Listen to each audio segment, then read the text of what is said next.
તો વિદ્યાર્થી મિત્રો, આજે આપણે ડિસ્કસ કરવાના છીએ 4 મે અને 5 મે ધ હિન્દુ એનાલિસિસ કોમ્બિનેશનમાં. 4 મે માં સૌથી પહેલા પેલો એડિટોરિયલ આપેલો છે, એ આપેલો છે ઇન્ડિયાઝ ગ્લોબલ રાઇઝ. બરાબર, India's global rise in context of new global era. તો અહીંયા આપણે લખવાનું છે ઇન્ડિયાનું રાઇઝ કઈ રીતે થાય છે. બરાબર, તો ઇન્ડિયાના રાઇઝ થવામાં આપણે અહીંયા વાત કરીએ. સૌથી પહેલા પેલું એ છે international relationship with neighbor country. International relationship with neighbour country, જેની અંદર આપણે આપણા જે પાડોશી દેશો છે એની સાથે આપણી મિત્રતા વધારીએ છીએ. બરાબર, અને એમની સાથે પહેલા આપણે લુકીસ પોલિસી હતી, અત્યારે આપણે એક્ટ ઈસ્ટ પોલિસી ફોલો કરીએ છીએ, અને એમના પણ જે ઇસ્યુ છે ઇસ્યુ પણ આપણે સોલ્વ કરવા ટ્રાય કરીએ છીએ. ઉદાહરણમાં લખી દેવાનું બાંગ્લાદેશ વાળું, શ્રીલંકા વાળું, બરાબર, પછી ભૂતાન, અને પછી આપણે લખવાનું કે ભાઈ જે આપણા ફ્રેન્ડ કન્ટ્રી છે, બરાબર, ફ્રેન્ડ કન્ટ્રી મતલબ મિત્ર કન્ટ્રી, જેની સાથે આપણે કોઈ પણ પ્રકારના ટ્રેડ કરતા હોય, એમના પણ જે ઇસ્યુ છે એને પણ આપણે એડ્રેસ કરવા ટ્રાય કરીએ છીએ. ઇન્ડિવિજ્યુઅલી પહેલા વાત કરું છું, પછી આપણે ગ્રુપિંગમાં આવશું. તો આની અંદર લખી દેવાનું ફિલિપિન્સ, બરાબર, કે જેની સાથે આપણે મિલિટરી એલાયન્સ કરીએ છીએ. પછી India rise in military power. Military પાવરની અંદર ઓવરઓલ, બરાબર, ઓવરઓલ મિલિટરી પાવરની અંદર આપણે જણાવવાનું કે ભાઈ પહેલા આપણી પાસે શું હતું, અત્યારે આપણી પાસે શું છે, હજી આપણે શું કરીએ છીએ. તો આની અંદર મિલિટરી પાવરની અંદર એવું લખવાનું છે કે ભાઈ આપણે આપણા જે સિક્યુરિટી પર્સન છે એની ટીમમાં વધારો કરીએ છીએ, પ્લસ એમના જે ઇક્વિપમેન્ટ આવે, બરાબર, ડિફેન્સ સૂટ, બીજા ગમે હથિયારો, તો એમાં વધારો કરીએ છીએ. પછી આપણા જે મિસાઇલ્સ અને જે ઇન્ડિયન નેવલ સિસ્ટમ, બરાબર, એ આપણે પોતે બનાવીને આપણે એનો પોતે શું કરીએ છીએ, અત્યારે એનો યુઝ કરીએ છીએ. પછી આપણે આવી જવાનું ગ્રુપિંગમાં, ગ્લોબલ ગ્રુપિંગમાં. તો India is a part of Quad 2.0, I2U2, BRICS, SCO, બધા આપણી માટે મોસ્ટ ટાઈમ છે. જીઓ પોલિટિક્સમાં GS પેપર 2માં આપણે ડિટેલમાં જોવાના છે. બરાબર, સંઘાઈ કોઓપરેશન ઓર્ગેનાઇઝેશન, આ બધા છે. અને ખાસ કરીને આપણે નવલ સિક્યુરિટી આપણે વધારીએ છીએ Indo Pacific ocean. Indo Pacific ઓશનમાં ઇન્ડિયાનું જે પ્રભુત્વ છે સૌથી વધારે સારું છે. હાલની કન્ડિશનમાં જોઈએ તો અત્યાર સુધી આપણે કોમ્પિટિટર તરીકે જોતા હતા કોને, ચાઇનાને, બરાબર, પણ ઇન્ડિયા જે છે એ ચાઇનાના પાવરને પણ બેલેન્સ કરી રહ્યો છે. ચાઇના પણ ભારત અનુસાર ચેન્જીસ કરી રહ્યો છે. અત્યાર સુધી આમને સામને ખાલી ટક્કર જ ચાલતી હતી બોર્ડર વાળીને એ, બરાબર. હવે જે પ્રયાસ ખાલી ભારત કરતું હતું રિલેશન સુધારવાના, એ પ્રયાસ અત્યારે ચાઇના એ કરવા લાગ્યું છે. કંઈક ને કંઈક ચાઇનાને ખ્યાલ આવી ગયો છે કે ભારતની પ્રોગ્રેસ સાથે વધારે મતલબ કોઈ પણ પ્રકારની વોરવાળી જો કન્ડિશન થઈ જશે અને આની આ કન્ડિશન ચાલશે તો ભવિષ્યમાં ચાઇનાને પણ પ્રોબ્લેમ ક્રિએટ થઈ શકે છે. તો અહીંયા એક શબ્દનો ઉપયોગ કરેલ છે, એ છે સોફ્ટ પાવર. બરાબર, અહીંયા એક શબ્દનો ઉપયોગ કરેલ છે સોફ્ટ પાવર. તો બે પ્રકારની પાવર હોય છે દેશ પાસે. એક હશે હાર્ડ પાવર, બરાબર, એક હશે સોફ્ટ પાવર. બંને દેશ પાસે હોય. મતલબ હાર્ડ પાવર એટલે આપણે કહીએ ને, કોઈ પણની સાથે આપણે એક દેશી કહેવત છે, બરાબર, કોઈ પણ વ્યક્તિ સાથે આપણે રિલેશન હોય, બગાડવા હોય કે કામ કટાવવું હોય, તો આપણે સામ દામ દંડ ભેદનો આપણે ઉપયોગ કરવો પડે. સામ દામ દંડ ભેદ, બરાબર, એ રીતે. તો પેલા માની લો કે આપણા રિલેશન જ્યાં સુધી વાતચીત કરીને કામ ચાલતું હોય ત્યાં સુધી યુદ્ધ કરવું જોઈએ નહીં. ભારત આ પોલિસી હંમેશા ફોલો કરે છે. બીજી કે ભાઈ કોઈ પણ બીજો દેશ ભારત ઉપર એટેક કરશે, ભારત કોઈ દિવસ કોઈ દેશ ઉપર એટેક કરશે નહીં. કોણ પહેલો વાર અમે કરશું નહીં, નેવર. હંમેશા બીજાને વાર કરવા દેશું. બીજો વાર કરશે પછી અમે પ્રતિક્રિયામાં, બરાબર, એને એક્શન લીધી છે તો રિએક્શનમાં અમે વાર કરશું. તો આ વસ્તુ શું બતાવે છે કે આપણે આપણું જ્યાં સુધી સોફ્ટ પાવરથી આપણું કામ થશે ત્યાં સુધી થાય. હવે આની જગ્યાએ, બરાબર, મતલબ અહીંયા એવું સમજો કોઈની સાથે વાતચીત કરીને, બરાબર, તમારા ભાઈ બહેન અથવા કોઈ મિત્ર હોય, બરાબર, એની પાસે વાતચીત કરીને તમે જે કામ કઢાવો, બરાબર, એને કહેવાય સોફ્ટ પાવર. હાર્ડ પાવર મતલબ ડરાવી, ધમકાવી, મારી, ગોળી, હથિયાર, ચાકુ, ગમે એને કહેવાય હાર્ડ પાવર. બરાબર, જેને આપણે કહીએ છીએ હાર્ડ પાવરને આપણે કહીશું મસલ્સ પાવર, અને સોફ્ટ પાવરને કહીશું આપણે માઇન્ડ પાવર. મતલબ મગજ વાપરીને વાતચીત કરીને, બરાબર, કૂટનીતિથી આપણે કામ કટાવશું. અને હાર્ડ પાવર એટલે એવું કશું જ નહીં, બરાબર, હથિયાર લઈને સીધા મેદાનમાં કૂદી પડશે. તો તમારે અહીંયા યાદ રાખવાનું છે દરેક લેવલ, બરાબર, ફોરેન પોલિસીમાં, મિલિટરી પાવરમાં, ઇન્ટરનેશનલ કોઓપરેશનમાં, ગ્લોબલ ગ્રુપિંગમાં, ઇન્ડો પેસિફિક રિજનમાં, આ બધી જગ્યાએ શું થઈ રહ્યું છે? આ બધી જગ્યાએ ભારતની પાવર જે છે, બરાબર, એમાં સતત વધારો થઈ રહ્યો છે. હવે દક્ષિણના એક પોલિટિશિયન છે, બરાબર, દક્ષિણના એક પોલિટિશિયન છે. તો એ પોલિટિશિયન ઉપર, બરાબર, ચાર્જીસ લાગ્યા છે કે એને ઘણા બધા મહિલાઓનું રેપ કર્યું છે. એની આર્ટિકલ આવેલું છે. આપણા માટે કોઈ કામનું નથી. મતલબ ઇલેક્શનના 2 દિવસ પહેલા ટેપ બહાર પડીને હવે એનું રેઝિગ્નેશન માગે છે અને બીજેપીના અલાયન્સમાં છે. અહીંયા જે આપણા માટે કામનો ટોપિક છે સસ્ટેનેબલ ડેવલપમેન્ટ ગોલ્સ, બરાબર. તો યાદ રાખજો, ખાલી તમારે દરેક જગ્યાએ વારંવાર આનો ઉલ્લેખ આવશે. એ છે 17 સસ્ટેનેબલ ડેવલપમેન્ટ ગોલ છે, બરાબર. 17 સસ્ટેનેબલ ડેવલપમેન્ટ ગોલ છે. એમાં પહેલું છે નો પોવર્ટી, મતલબ કોઈ પણ દેશમાં ગરીબી હોવી જોઈએ નહીં, પણ એવું હોતું નથી. દરેક દેશમાં ગરીબી હોય છે. તો ગરીબી દૂર કરવા માટે સરકાર પ્રયાસ કરશે. પછી આવશે ઝીરો હંગર, મતલબ ભૂખ્યા ન રહેવા પડે કોઈ પણ વ્યક્તિ. એના માટે સરકાર શું કરશે? ટ્રાય કરશે. તો અહીંયા આપણે અન્ન યોજના છે, જેની અંદર આપણે ઘર દીઠ, ફેમિલી દીઠ આપણે ફ્રીમાં અનાજ આપીએ છીએ, બરાબર, એને ઝીરો હંગર, આ ગોલ આપણે ચૂક્યો. પછી ગુડ હેલ્થ એન્ડ વેલબિંગ, બરાબર, સારું સ્વાસ્થ્ય અને રહેવા માટેની જે વ્યવસ્થા છે એ પ્રોવાઈડ કરશું.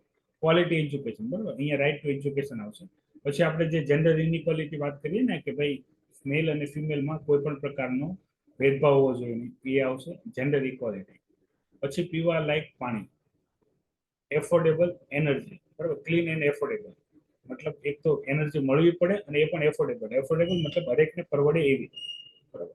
તો આ 17 સસ્ટેનેબલ ડેવલપમેન્ટ ગોલ છે. એમાં જે અગત્યના જે છે, બરાબર, આપણા માટે એ છે આ 7 કન્ટિન્યુઅસ ચર્ચામાં રહેશે. અને પછી આવશે descent work and economical growth. આની એક કી છે, આપણે કી પણ જોવાની આવશે ઇકોનોમી વાળા ટોપિકમાં. આપણે સસ્ટેનેબલ ડેવલપમેન્ટ ગોલ જે છે એના બધી જે નંબર સાથે, બરાબર, આના નંબર ફિક્સ છે અને આ ગ્લોબલી છે, યુનાઇટેડ નેશન દ્વારા પ્રોવાઈડ કરેલા છે. દરેક કન્ટ્રી જેટલા પણ બની શકે પોતાના દેશમાં આના દરેક પેરામીટર, બરાબર, સુધારવા ટ્રાય કરશે. મતલબ આનો મતલબ અહીંયા કેવો છે કે એવું તો કોઈ દેશ હોય નહીં કે એના પોવર્ટી છે. પોવર્ટી છે તો એને દૂર કરવા સરકાર શું કરે છે? ઝીરો હંગર છે તો એને દૂર કરવા શું કરે? હોય તો એને વધારે ઇમ્પ્રુવમેન્ટ કરશે, નહીં હોય તો એમાં ચેન્જીસ કરશે. આ છે 17 સસ્ટેનેબલ ડેવલપમેન્ટ ગોલ્સ, બરાબર. તો આ વાત થઈ ગઈ વિદ્યાર્થી મિત્રો, જે 4 મે વાળું જે ધ હિન્દુ એનાલિસિસ છે એની અંદર અગત્યની જે ડિસ્કશન આપેલી છે એ, મતલબ આ યુએન ડેવલપમેન્ટ સિસ્ટમની અંદર છે 17 સસ્ટેનેબલ ડેવલપમેન્ટ ગોલ. એમાં ભારત પોતાના જેટલું પણ થઈ શકે એટલું કોન્ટ્રીબ્યુશન કરે છે આગળ વધવા માટે થઈને. તો એનો અહીંયા ઉલ્લેખ છે. પાછી અહીંયા જે ચર્ચા છે એ છે રશિયા અને ગાઝા વાળી, યુએસ સાથે, યુએસ અને ઇઝરાયલ વાળી. ગાઝામાં જે પણ પ્રકારની સ્ટ્રાઇક ચાલે છે, બરાબર, ઇઝરાયલ હમાસને, બરાબર, એને રોકવા માટે થઈ. હાલાકી અમેરિકા કોઈ એક્શન નથી લેતું. એનું કારણ મેં તમને ઓલરેડી જણાવ્યું, એ છે વોટ બેંક, બરાબર. વોટ બેંકને ધ્યાનમાં લઈને કોઈ પણ પ્રકારની અપડેટ, બરાબર, કોણ નથી લેતું? યુએસ લેતું નથી. હવે વાત કરીએ 5 મે ધ હિન્દુ એનાલિસિસ. 5 મે જે હોય છે એ સાયન્સ ઇન ટેકના અગત્યના ઇન્ફોર્મેશન હોય છે. સાયન્સ ઇન ટેક રિલેટેડ કામની વસ્તુ વાત કરીએ તો અહીંયા વાત કરી છે રેડ સ્ક્વિલ, બરાબર, જે ઇંગ્લેન્ડની છે, ઇંગ્લિશ, બરાબર, ઇંગ્લેન્ડની અહીંયા છે રેડ સ્ક્વિલ.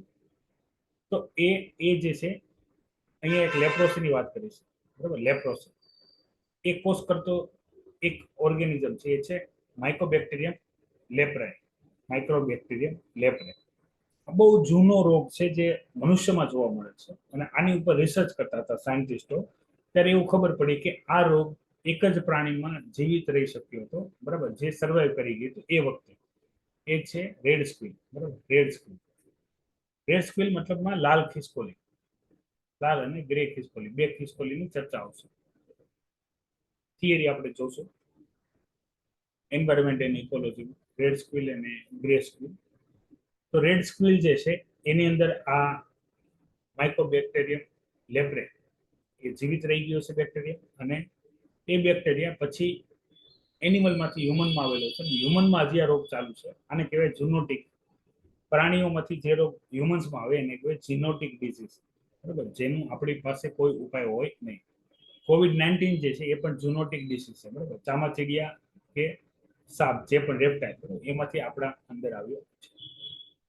હવે અહીંયા વાત કરી છે સ્ટેમ સેલની, બરાબર. અહીંયા વાત કરી છે સ્ટેમ સેલ. સ્ટેમ સેલ ને હું તમને બેઝિક વસ્તુ કહું તો સ્ટેમ સેલ એવા સેલ છે જે એક જ સેલ હોય એ આપણી બોડીના કોઈ પણ સેલ બની શકે છે, બરાબર. આપણી બોડીમાં મલ્ટિપલ ટાઈપના સેલ છે, cardiac, એન્ટેરોસાઇટ, fat cell, RBC, WBC, બરાબર, પછી એપિથેલિયલ સેલ, ન્યુરોન, બધા અલગ અલગ સેલ છે આપણી બોડીમાં. બધા સેલનું કામ અલગ અલગ છે. સ્ટેમ સેલ એવા સેલ છે જે આ બધા સેલમાં કન્વર્ટ થઈ શકે છે. તો આના માટે થઈને એક રિસર્ચ થઈ છે 8 બાળકો ઉપર, જે ઓલરેડી યાદ રાખજો, સ્ટેમ સેલ જીન એડિટિંગ, જીન થેરાપી એ ભારતમાં બેન છે, પણ આ વિદેશોમાં જે રિસર્ચ થતી હોય છે એ આપણા સુધી પહોંચતી હોય છે. સ્ટેમ સેલનો મતલબ તમારે અહીંયા એવું સમજવાનું છે, ભાઈ આપણે જ્યારે બાળકનો જન્મ થાય ત્યારે ગર્ભનાળ બાળકની ડ્યુટી હતી માતાના પેટ સુધી ગર્ભનાળ. એ ગર્ભનાળની અંદરના જે બ્લડ હોય એની અંદર મેક્સિમમ સ્ટેમ સેલ હોય, બરાબર. આને બચાવી રાખવામાં આવે stem bank, stem cell bank. અમીરો માટેની આ બધું કાર્યવાહી છે, નાનો આ વ્યક્તિ એફોર્ડ કરી શકે નહીં.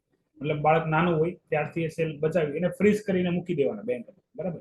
જ્યારે ભવિષ્યમાં આપણને જરૂર પડે ત્યારે આપણે એનો ઉપયોગ કરીએ. આનો ઉપયોગ કઈ રીતે કરવાનો છે એ સમજો.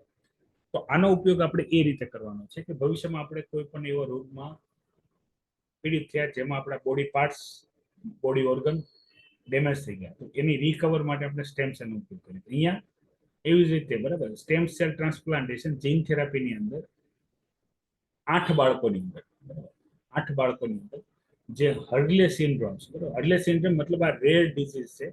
આની અંદર જે સ્કેલેટન ડેવલપમેન્ટ ને ફિઝિકલ ડેવલપમેન્ટ હોય બોડીનું એ બંધ થઈ જાય. થયા કરે તે એક બાજુ થયા કરે, ન થાય તો કંઈ. તો 8 બાળકો ઉપર જે સ્કેલેટન સિસ્ટમનો ગ્રોથ અટકી ગયો હતો એમાંનો ઉપયોગ કર્યો હતો. આમાં પહેલા ટ્રાયલમાં પોઝિટિવ રિઝલ્ટ મળ્યા છે. એટલે હવે વૈજ્ઞાનિકો જે મતલબ મેડિકલ ફિલ્ડ વાળા છે એ આની આગળ વધશે. હવે અહીંયા વાત કરી છે એમઆરઆઈ ગાઈડલાઇન્સની, બરાબર. એમઆરઆઈ આપણે જનરલ જે સાયન્સ એન્ડ ટેક વાળો જે ટોપિક હશે બુક્સ વાળો, બરાબર, એમાં આપણે ચર્ચા કરી લઈશું. ફ્લૂ વેક્સિનની વાત કરેલી છે કે ભાઈ ફ્લૂ વેક્સિન જે પણ લેશે એની જે ઇફેક્ટિવનેસ છે વધારી દીધી છે. તો જેટલા પણ કોમન સિઝનલ ફ્લૂ થશે એ બંધ થઈ જશે. યાદ રાખજો, જે ફ્લૂ જે છે, બરાબર, ફ્લૂ જે છે એ વાયરસથી થતો રોગ છે, જેમાં શરદી ખાંસી ઉધરસ કોમન છે. તાવ આવો, શરદી ખાંસી ઉધરસ થવું, આ બધું કોમન છે. અહીંયા વાત કરી છે સ્પેશિયલાઇઝ આપણે જે વેક્સિન બનાવી છે ઇન્ફ્લુએન્ઝા માટે, બરાબર. તો એના માટે મિક્સ રિકોમ્બિનેન્ટ એન્ટીજનનો ઉપયોગ કરવામાં આવશે જે ઓવરઓલ બધા વાયરસ ઉપર કામ કરે, એક વાયરસ નહીં, બધા કોમન. હવે અહીંયા વાત કરી છે H5N1 ઇન્ફ્લુએન્ઝા સ્પ્રેડિંગ, બરાબર, ઇન ટેક્સાસ. એક રોગીમાંથી બીજા રોગીમાં ટ્રાન્સમિટ થવાનું કારણ છે શું, બરાબર, એ હજી પર્ટિક્યુલરલી આઈડેન્ટિફાઈ થઈ શક્યું નથી. પણ વાયરસ છે, બરાબર. તો વાયરસ હવામાં જીવિત રહી શકતો નથી અને સ્પ્રેડ થવાના જે આપણે એના ટ્રેડિશનલ રસ્તા જોઈએ તો એ છે આપણે કોરોનામાં જે હતા એ છે, બરાબર, કે ભાઈ એકનું ઇન્ફેક્શન બીજાને લાગે તો કોન્ટેક્ટમાં આવે તો, છીંક ખાય તો, ઉધરસ ખાય તો માસ્ક પહેરો, હેન્ડ સેનિટાઈઝ રાખો. એ સેમ વસ્તુનું અત્યારે આપણે પ્રિકોશન આપણે અત્યારે હાલમાં લઈ રહ્યા છીએ અને એ કામ કરશે. હવે environment and ecology and geography, બરાબર, બંને માટે એક અગત્યનો ટોપિક છે, એ છે નાઇટ્રોજન ફિક્સેશન, બરાબર. નાઇટ્રોજન સાયકલ આપણે જોવાનું છે. નાઇટ્રોજન સાયકલ આપણે જોશું એન્વાયરમેન્ટ એન્ડ ઇકોલોજી, બરાબર. મોસ્ટ એમપી છે, ફિલિમ્સમાં પૂછાય છે, મેન્સમાં પૂછાય છે, બરાબર. તમે આની અંદર એક આપણે, હું તમને પ્રાઇમરી સાયન્સની વાત કરું તો તમે એક શબ્દ સાંભળેલો હશે, એ હશે કે ભાઈ સિમ્બિકોલની જે વનસ્પતિ હોય, બરાબર, જેને આપણે કઠોળ વર્ગની વનસ્પતિ કહીએ, એમાં પ્રોટીન વધારે હોય, બરાબર. પ્રોટીન બને છે શેમાંથી? તો નાઇટ્રોજનમાંથી. તો બધા પ્લાન્ટ નાઇટ્રોજન, હવામાં સૌથી વધારે નાઇટ્રોજન છે, 78% નાઇટ્રોજન છે. પણ હવાનું નાઇટ્રોજન વનસ્પતિ ડાયરેક્ટ ન લઈ શકે, બરાબર. એટલે એ કયો નાઇટ્રોજન લઈ શકે? એ નાઇટ્રોજન લઈ શકે જમીનની અંદર હોય, બરાબર. તો તમે જે યુરિયા ખાતરનું નામ સાંભળેલું છે ને, યુરિયા ખાતર નામ સાંભળેલું છે કોઈ વખત? યુરિયા ખાતર ખેડૂતો ભરપૂર માત્રામાં ઉપયોગ કરે યુરિયા ખાતર, બરાબર. નીમ કોટેડ યુરિયા અને નેનો યુરિયા. અને હમણાં આપણે કરંટ અફેરમાં ફર્ટિલાઇઝરનું ડિસ્કશન કરી હતી, એમાં મેં તમારી સાથે ચર્ચા કરી હતી કે ભાઈ સરકાર રાહત ભાવે યુરિયાની થેલી આપે છે તો ખેડૂતો વધારે નાખે. તો યુરિયામાં બેઝિકલી નાઇટ્રોજન જ હોય, બરાબર. તો નાઇટ્રોજન હંમેશા ઘટતો હોય શેમાં? સોઇલમાં. અને નાઇટ્રોજન એક કી કમ્પોનન્ટ છે, બરાબર. નાઇટ્રોજન એક કી કમ્પોનન્ટ છે. તો સિમ્બિકોલની વનસ્પતિ જે હશે એની અંદર એ નાઇટ્રોજન જમીનમાંથી શોષવાની તાકાત હોય, બીજા કોઈ પ્લાન્ટમાં હોય નહીં.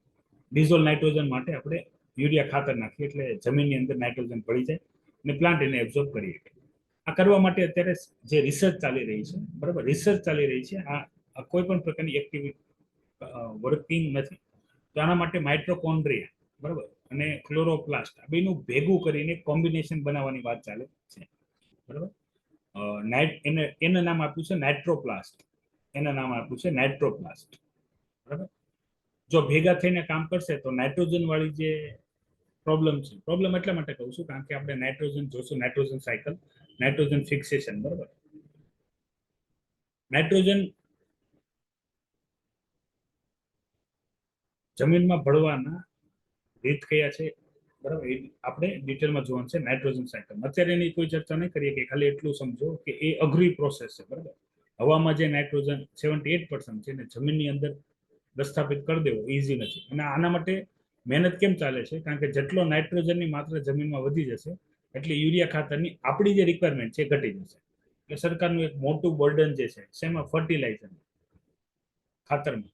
યુરિયા ખાતર આપણે બહારથી ઇમ્પોર્ટ કરીએ છીએ, એટલે ભારતમાં બને છે પણ છતાં આપણે બહારથી લાવવો પડે. તો એ બધું કામકાજ સરળ થઈ જશે. એના માટે રિસર્ચ ચાલી રહી છે. રિસર્ચના આપણને પોઝિટિવ રિઝલ્ટ મળશે એવી આપણે આશા રાખીએ છીએ. તો વિદ્યાર્થી મિત્રો, આ હતું 4 અને 5 મે ધ હિન્દુ એનાલિસિસ, બરાબર. ઘણા બધા આપણે ઇન્ફોર્મેશન બેઝ ઇન્ફોર્મેશન હતી, ન્યૂઝ બેઝ ઇન્ફોર્મેશન હતી. તો આપણે ઇન્ફોર્મેશન છે ન્યૂઝ બેઝ આપણે જોઈ, ન્યૂઝ તરીકે યાદ રાખજો. ડાયરેક્ટલી કોઈ ઇન્ફોર્મેશન પૂછાય એવું ખાલી 4 મે ની અંદર જે ઇન્ડિયા ગ્લોબલી રાઇઝ જે છે, બરાબર, એ પૂછાઈ શકશે. આઈઆર નથિંગ એલ્સ, બરાબર. જાણકારી પૂરતી હતું. તો અહીંયા કોઈ ડાઉટ હોય તો પહેલા જણાવો. કરંટ અફેરના લેક્ચર અહીંયા વિરામ આપું છું. જય હિન્દ, વંદે માતરમ.